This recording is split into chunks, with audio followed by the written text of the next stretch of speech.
ఏంటి ధరణి, దేనికి అందరినీ పిలుస్తున్నావు? ధరణి ఏదో ముఖ్యమైన విషయం చెప్పాలనుకున్నట్టుంది, అందుకే అందరినీ పిలిచింది.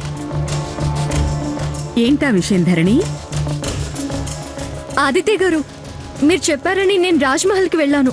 అక్కడ నాకు రాజ్మహల్లో ఈ రాజపత్రిక కనిపించింది.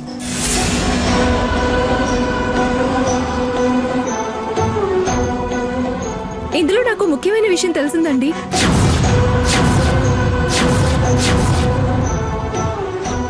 ఏంటది? మీ అమ్మగారికి ఎప్పుడు ఎలాంటి కఠిన సమస్య వచ్చినా ఇంద్రకీలాద్రి దీక్ష చేసేవారని ఉంది.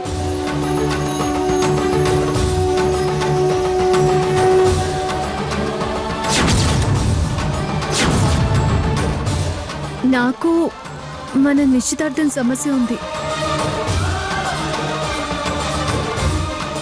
అందుకే ఆ సమస్య తీరి నిశ్చితార్థం సక్రమంగా జరగడం కోసం నిశ్చితార్థం జరిగేదాకా నేను ఇంద్రకీలాద్రి దీక్ష తీసుకోవాలి అనుకుంటున్నాను.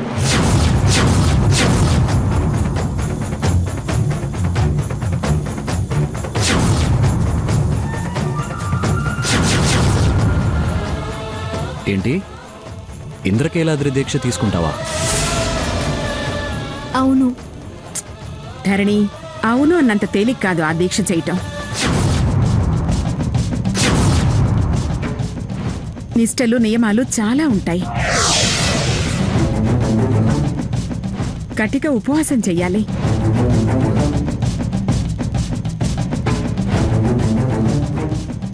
ఐదు సార్లు రోజు చన్నీటి స్నానం చెయ్యాలి.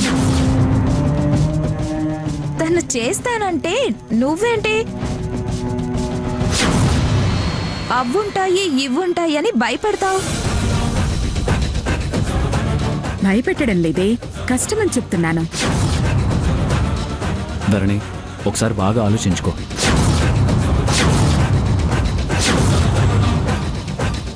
అత్తయ్య అన్నట్టు అది చాలా శ్రమతో కూడుకున్న దీక్ష. ఎంత కష్టమైనా ఆ అమ్మవారి మీద బాధ్యత వేసి నేను చేయాలనుకుంటున్నాను. ఈసారి నిశ్చితార్థం ఎట్టి పరిస్థితుల్లో ఆగడానికి వీల్లేదు.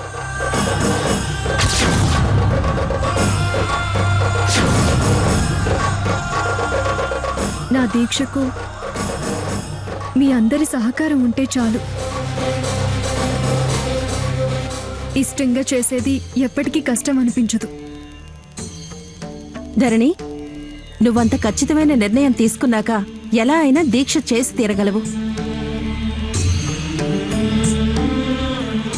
నేను నీకు అన్ని విషయాల్లో సాయంగా ఉంటాను, సరేనా? ధరణి, ఇంకోసారి ఆలోచించు. దీక్ష పూర్తి చేయకపోతే కీడు జరుగుతుంది. అది నీ ఒక్కదానికే కాదు, మన ఇంటికే కీడు జరుగుతుంది.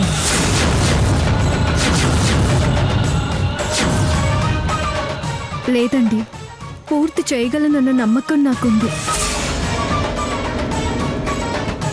ఎప్పుడూ నేను వెనక్కి తగ్గే మాటలు చెప్పొద్దు.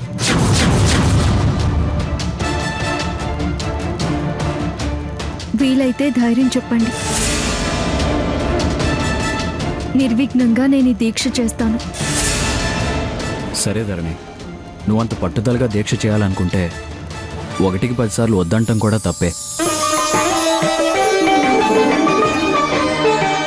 దీక్ష గురించి అన్ని వివరాలు దీక్షితులు గారిని అడిగి తెలుసుకో. అత్తయ్య, నీకు ఆయన పరిచయమే కదా? తెలుసు. వారెక్కడున్నారో కనుక్కుని రేపు ఇంటికి రమ్మని చెప్పండి. అలాగే. అలాగే ఇంకో మాట అత్తయ్య, పంతులు గారిని పిలిచి ముహూర్తం ఎప్పుడో తెలుసుకోండి. అలాగే ఆదిత్య.